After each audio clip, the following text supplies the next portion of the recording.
आदाब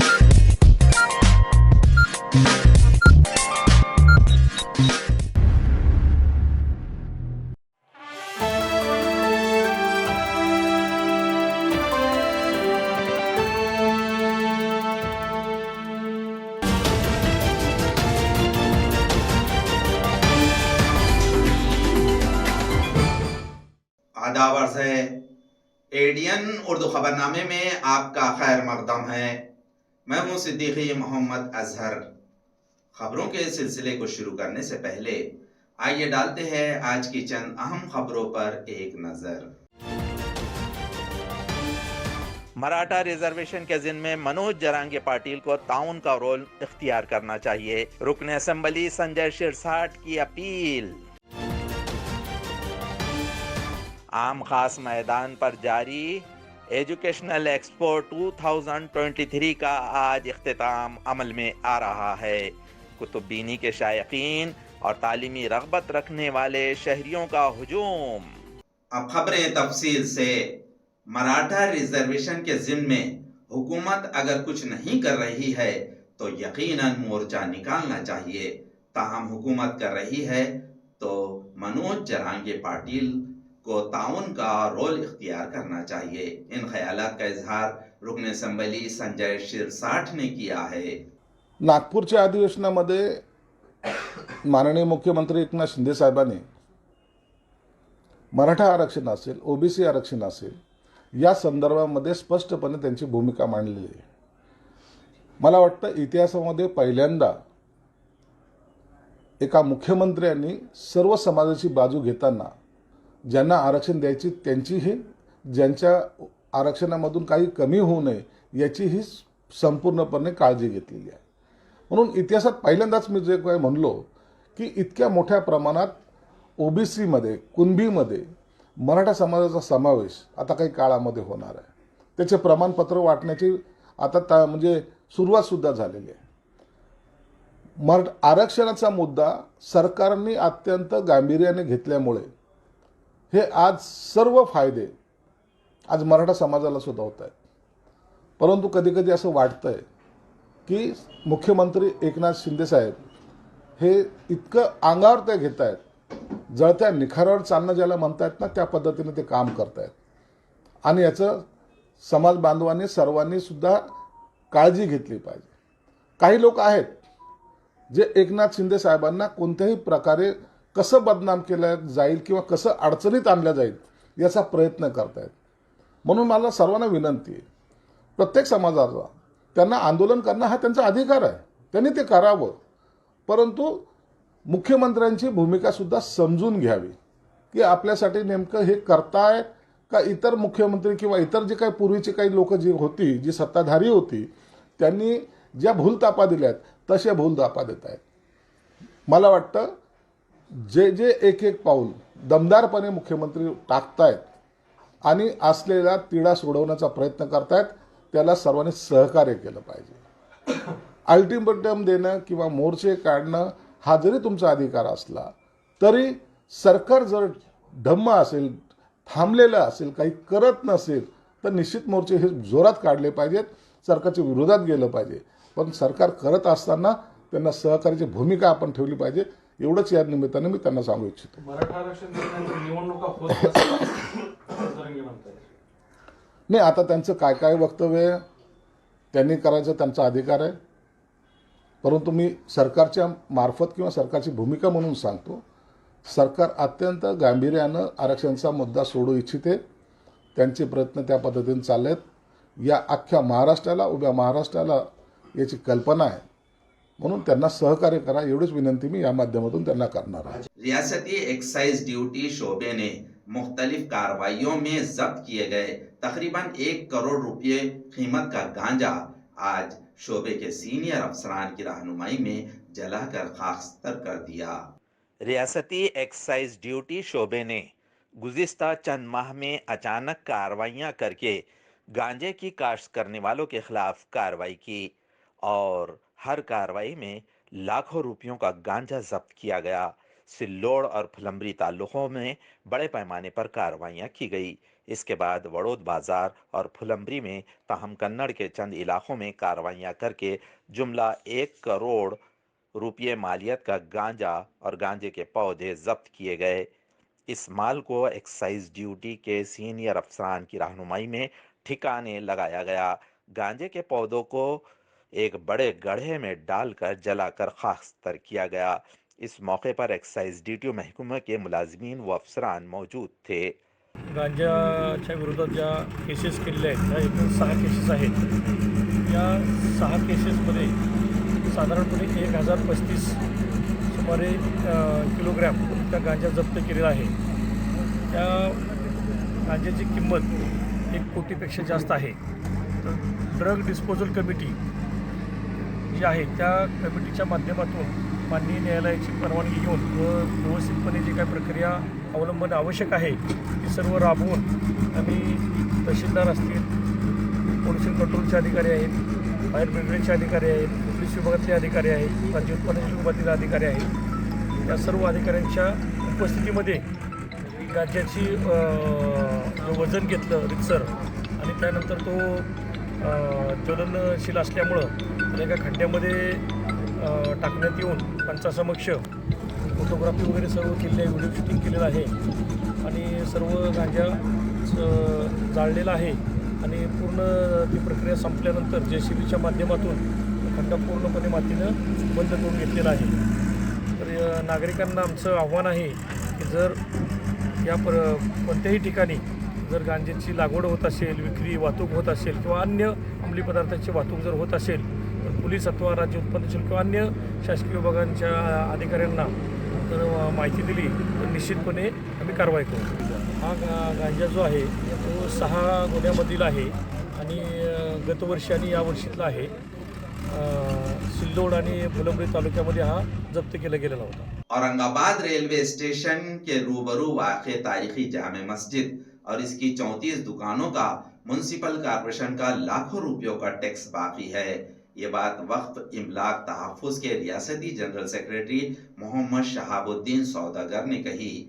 उन्होंने इल्ज़ाम आयद किया कि मस्जिद इंतज़ामिया कमेटी टैक्स अदा करने से इनकार कर रही है। इस दिन में शहाबुद्दीन ने मज़ीद मालूमात दी। औरंगाबाद रेलवे स्टेशन के सामने जो ऐतिहासिक जामा मस्जिद है,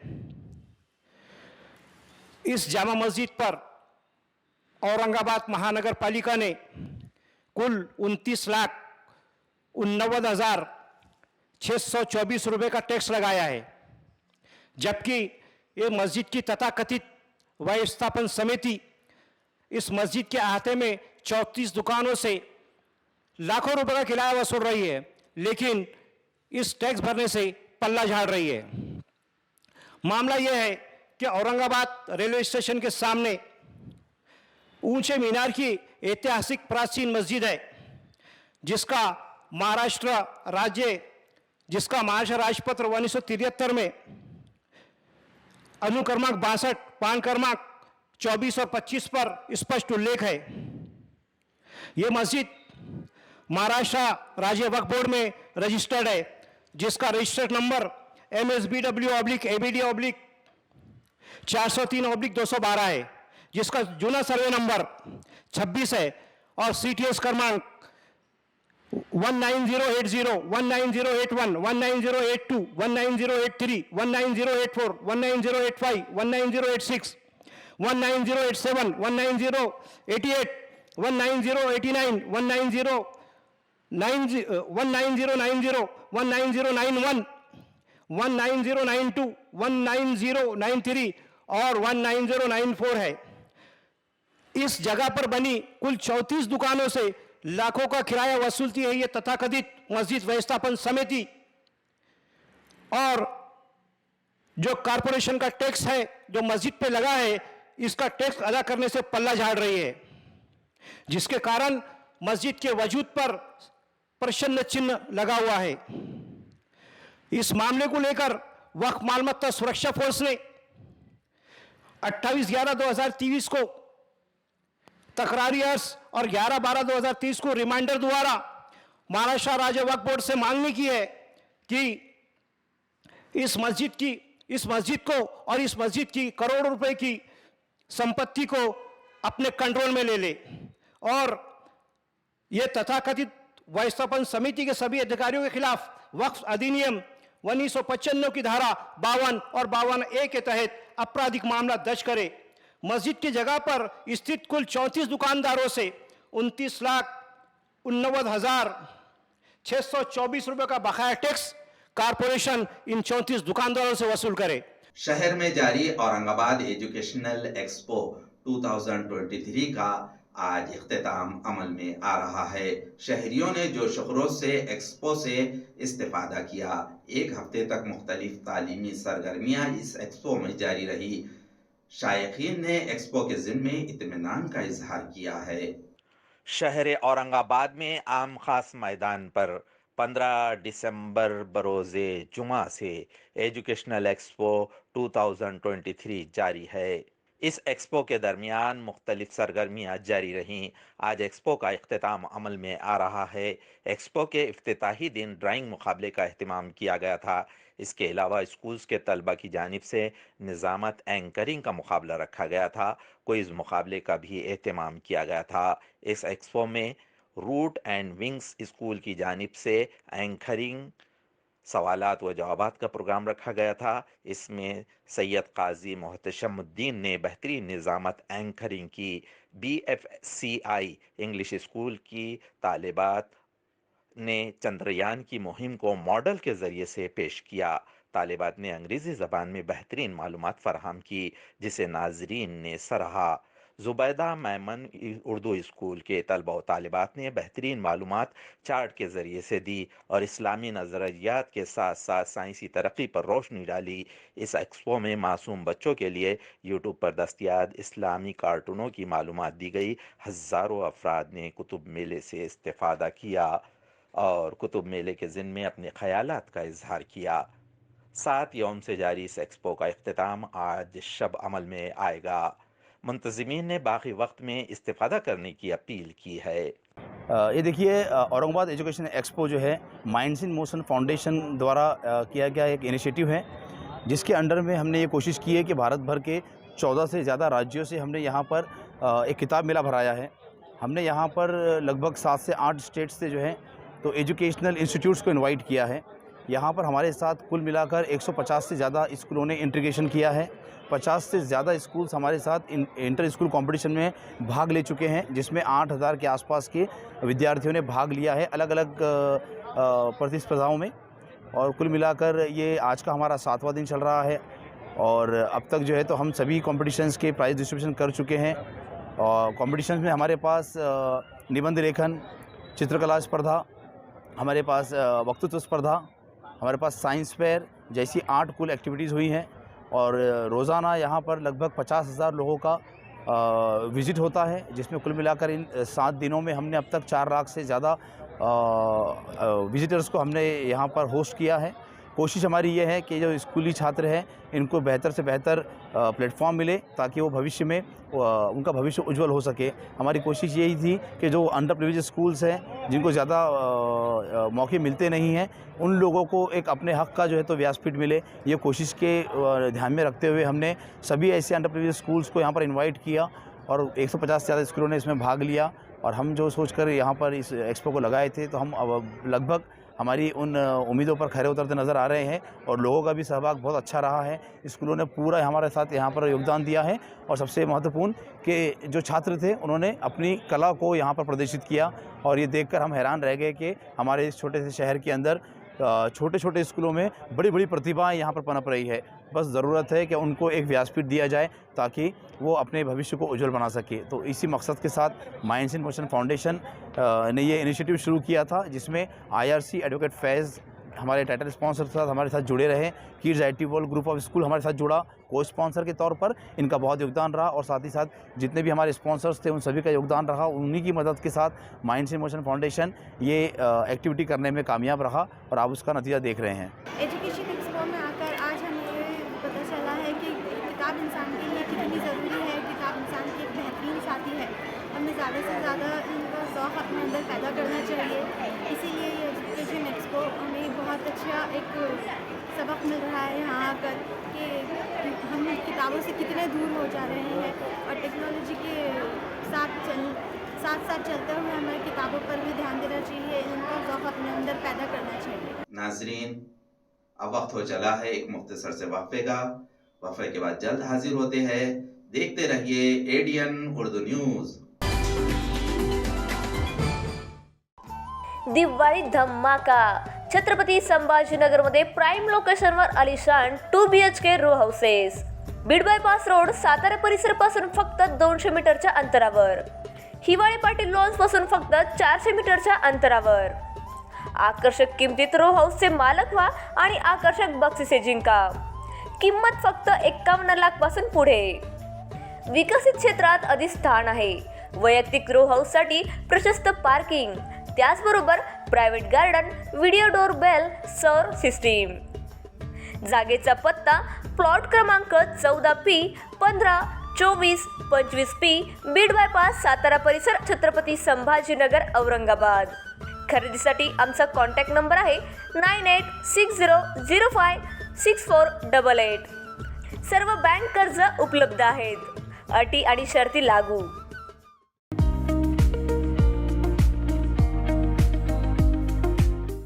गंगापूर तालुक्यात फसवणूक न होता मालमत्ता खरेदी करायची आहे तर सर्वांच्या विश्वासाचं एकच नाव, सम्राट रिअल इस्टेट कंपनी। मागील 11 वर्षाची विश्वासाची परंपरा असलेले सम्राट रिअल इस्टेट कंपनीच्या माध्यमातून आपल्या स्वप्नातील प्रॉपर्टीचे मालक व्हा। गंगापूर येथील खरेदी विक्री आणि प्लॉटिंग क्षेत्रात उत्कृष्ट दर्जा। प्रत्येक प्रॉपर्टी खरेदी करणाऱ्या ग्राहकांना क्लिअर टायटल प्रॉपर्टी आणि हॅस्टल फ्री प्रॉपर्टी देण्याची हमी। रिसेल रिसर्च कंपनी सर्वेमध्ये सम्राट रिअल इस्टेट कंपनीचे फाउंडर आणि ओनर वाजिद कुरेशी यांना मोस्ट ट्रस्टेड कंपनी या कॅटेगरीमध्ये महाराष्ट्र उद्योजक अवॉर्ड पुरस्कार देऊन सन्मानित। अवश्य संपर्क साधावा। पत्ता खंडोबा मंदिर वेस्ट समोर, गंगापूर। मोबाईल 9960577566।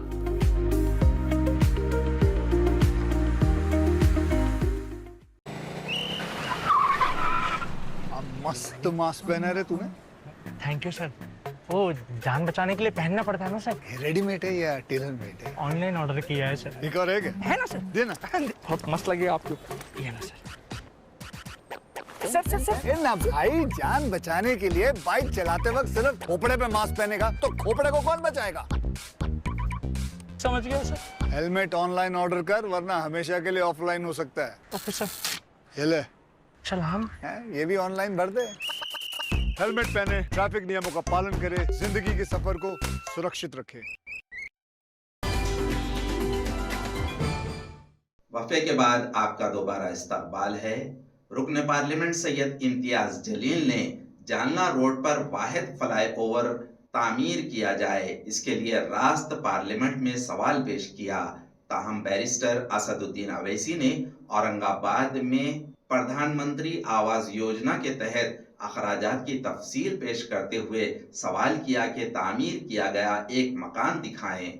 अध्यक्ष महोदय, सबसे पहले तो मैं आदरणीय नितिन गडकरी जी को बहुत बधाई देता हूं। सर, इस देश के अंदर अगर आज अच्छी सड़कें मिल रही है, अच्छे फ्लाईओवर्स देखने को मिल रहे हैं, तो इसका पूरा सेहरा जो है वो आपके सर जाता है सर, तो आप बधाई के पात्र है, इसमें कोई दो राय नहीं है सर।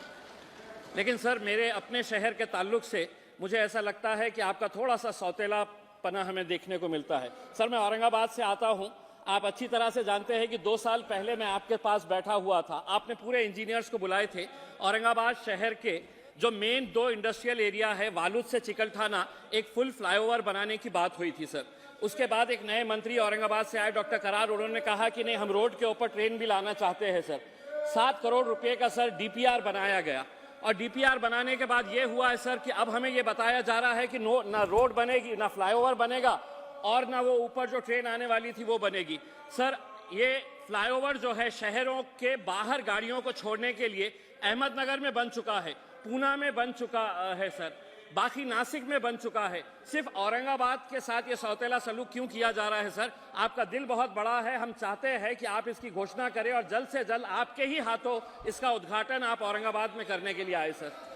ये जो समस्या बता रहे हैं वो सही है, और इनके कहने के ऊपर मैंने सूचना भी दी थी, और वहाँ मेट्रो के तरफ से कुछ काम होने वाला था, तो ये भी तैयार हुआ कि डीपीआर तैयार करके उसके ऊपर में ब्रिज के ऊपर मेट्रो बनाएंगे, इसलिए उन्होंने डीपीआर बनाने का भी काम शुरू किया था।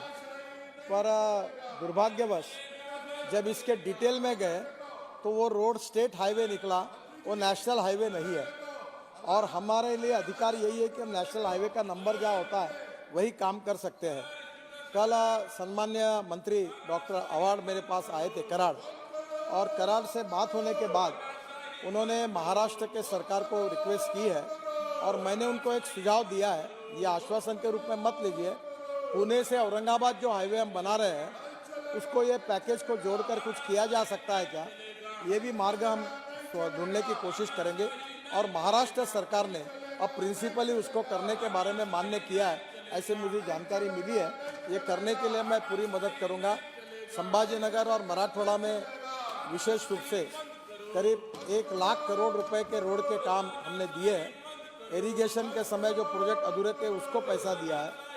मराठवाड़ा महाराष्ट्र का बहुत महत्वपूर्ण भाग है और लगातार अनेक मराठवाड़ों के जिले को 4 लेन से जोड़ने का काम हमने किया है। अब पुणे से औरंगाबाद हम एक बहुत बड़ा नया ग्रीन एक्सप्रेस हाईवे बनाने के बारे में अभी मैंने जवाब दिया है। इसलिए संभाजीनगर या औरंगाबाद के साथ सौतेला व्यवहार करने का सवाल ही नहीं उठता। उनकी अपेक्षा जो विकास की है वो पूरी करने की कोशिश हमारी सरकार की तरफ से होगी। स्पीकर सर, अगर आप जवाब देखेंगे मंत्री जी का तो PMAY में उन्होंने कहा है कि 78.27 lakh are completed and delivered to the beneficiaries. फिर उन्होंने ये कहा कि महाराष्ट्र में 11,224,000 करोड़ रुपए दिए गए हैं। मंत्री जी, आप मुझे औरंगाबाद में एक घर दिखा दीजिए, औरंगाबाद पार्लियामेंट कॉन्स्टिट्यूंसी में आपको फूल का हार पहनाऊंगा। दूसरी बात यह है सर, आप ये देखिए कि स्वच्छ भारत मिशन में महाराष्ट्र को एलोकेशन है 2021 और 26 में 3,758.50 करोड़। आपके 3 साल मुकम्मल हो रहे हैं उसके, और आपने सिर्फ 480 करोड़ रुपए दिए हैं। वैसे ही आप ये देख लीजिए, अमृत में महाराष्ट्र में आपने कमिट किया 3,534 करोड़, और इस साल 2023-24 में क्या दिया आपने सर? आप ही का सवाल है, ये जवाब है। तो आप कम से कम आंखों में धूल तो मत डालिए हमारे। आप ये बता दीजिए कि औरंगाबाद में आपने जितने 78.27 लाख और कंप्लीटेड कह रहे हैं आप, एक घर औरंगाबाद में नहीं बना। और आप अमृत में औरंगाबाद पार्लियामेंट कॉन्स्टिट्यूंसी स्पेसिफिकली कह रहा हूं आपको, ना कितने वहां पर सूरेज लाइन हुए, कितने स्टॉर्म वाटर ड्रेनेज का काम हुआ, कुछ नहीं हुआ। गंगापुर में गुज़िस्ता 11 साल से स्मार्ट रियल एस्टेट के नाम से जारी वाजिद कुरैशी और आसिफ कुरैशी, इन दोनों भाइयों ने रईस शेख के ताउन से बेहतरीन कारोबारी के तौर पर इस साल का सनती अवार्ड हासिल किया है। फिल्म स्टार तेजस्विनी पंडित के हाथों ये अवार्ड दिया गया। औरंगाबाद ज़िले के गंगापुर में गुज़िस्ता 11 साल से प्रॉपर्टी खरीदी फरोख्त के मैदान में सम्राट रियल इस्टेट के नाम से जारी वाजिद कुरैशी, आसिफ कुरैशी, इन दोनों भाइयों ने रईस शेख के ताउन से बेहतरीन कारोबारी के तौर पर इस साल का महाराष्ट्र सनती अवार्ड हासिल किया। यह अवार्ड फिल्म स्टार तेजस्विनी पंडित के हाथों दिया गया।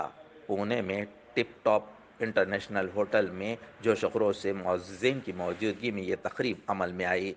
गंगापुर शहर के लिए फ़ख्र की बात है। गुज़िस्ता 11 साल में इमलाक खरीदी व फ़रोख्त में वाजिद कुरैशी और आसिफ कुरैशी ने कम मुद्दत में औरंगाबाद ज़िला गंगापुर शहर में अपने कामकाज का सिक्का जमाया।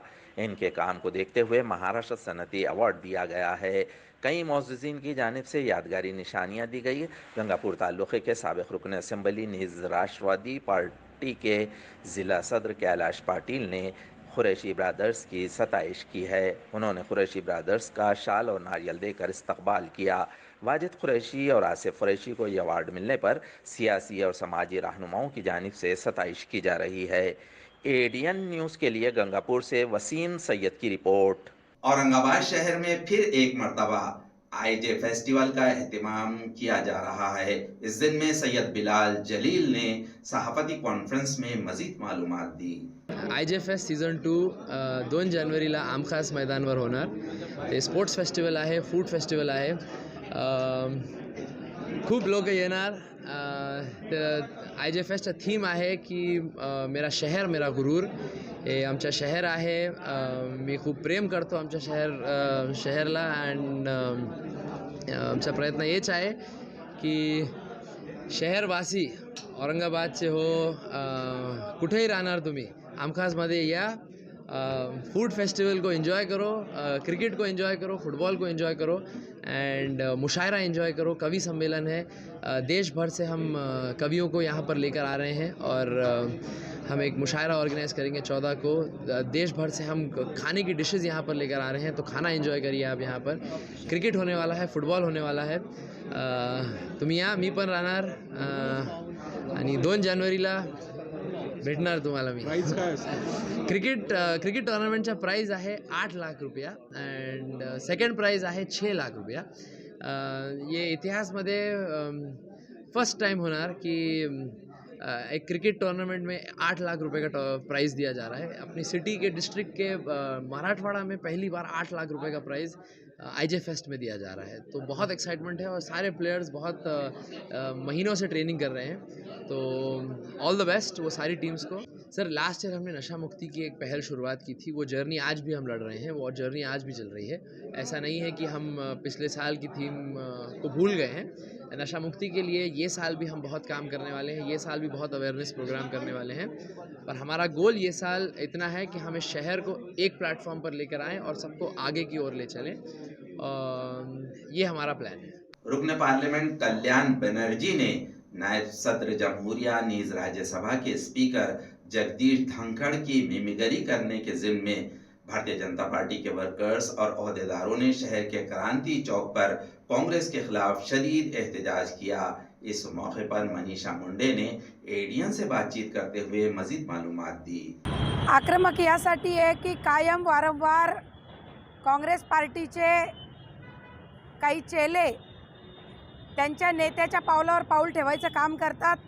त्यांच्या नेत्याला आपण समजू शकतो बुद्धीचा भाग नाही आहे, कारण तो पप्पूच आहे, पण जो व्यक्ती ज्याच्याकडे एक संविधानिक पद आहे त्या पदाच्या व्यक्तीला तुम्ही त्याच्या व्यंगत्वावर, कारण तो देवाने दिलेला विषय आहे आणि तुम्ही त्याला एका उपराष्ट्रपतीला त्याच्या व्यंगत्वावर मिमिक्री करता आणि ते पण संसदमध्ये, तर हे लज्जास्पद आहे आणि अशा व्यक्तीचा निषेध करणं गरजेचं आहे। म्हणून आम्ही इथं तीव्र आंदोलन करण्यासाठी आलेलो होतो। आंदोलन करण्याचं कारण हे की कोणत्याही पक्षाचा व्यक्ती ज्यावेळेस एका संविधानिक पदावर जातो, जसं राष्ट्रपती, उपराष्ट्रपती, देशाचे पंतप्रधान, या व्यक्तीला आपण मान सन्मान दिला पाहिजे आणि आपण त्याच मान सन्मानमध्ये बोललं पाहिजे।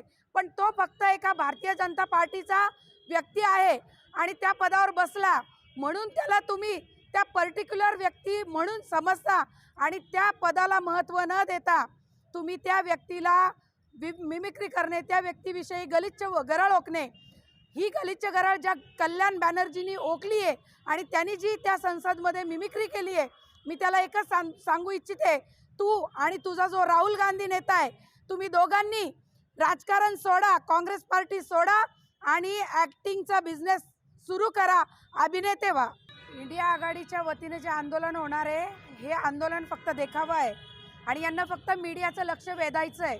बाकी यांच्याकडं भारतामध्ये ज्या प्रश्न आहेत, कारण विरोधी पक्ष ज्या वेळेस विरोधात असतो त्याला अजून काही प्रश्न दिसतात की जनतेचं भलं कसं व्हावं, जनतेचे प्रश्न कसे मांडावे आणि जनतेच्या प्रश्नावर आपण कसं बोलावं आणि ते प्रश्न विरोधात राहूनही कसे मार्गी लावावे, हे सोडून जर ते चुकीचं काम करणाऱ्या, म्हणजे संसदेमध्ये जी घटना घडली लोकसभेमध्ये, त्या घटनेला जर हे समर्थन देत असतील तर कायदा हा सगळ्यांसाठी सारखाच आहे आणि त्या कायद्याच्या तरतुदीमध्ये कुणालाही असं वर्तन करणाऱ्याला, मग तो कुणी असो, त्याला कायदेनिशी कारवाई करावी लागेल। ज्या समर्थनार्थ ते लोक तिथं आहेत त्या लोकांना कायद्यानेच निलंबित करण्यात आलेलं आहे, त्याची चौकशी होईल आणि चौकशीत निष्पन्न जर झालं की हे यांनी त्याला सपोर्ट केला किंवा याचाच ते काटकारस्थान असेल तर यांना ते भोगावंच लागेल.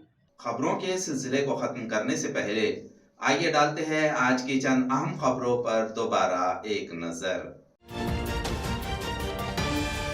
मराठा रिजर्वेशन के जिन में मनोज जरांगे पाटिल को ताउन का रोल इख्तियार करना चाहिए, रुकन असेंबली संजय शिरसाट की अपील। आम खास मैदान पर जारी एजुकेशनल एक्सपो 2023 का आज इख्तिताम अमल में आ रहा है। कुतुबीनी के शायकीन और तालीमी रगबत रखने वाले शहरियों का हुजूम। नाजरीन, ये थी आज की खबरें। कल दोबारा हाजिर होंगे चंद नई खबरों के साथ। देखते रहिए एडीएन उर्दू न्यूज़, आवाज़ हर दिल की।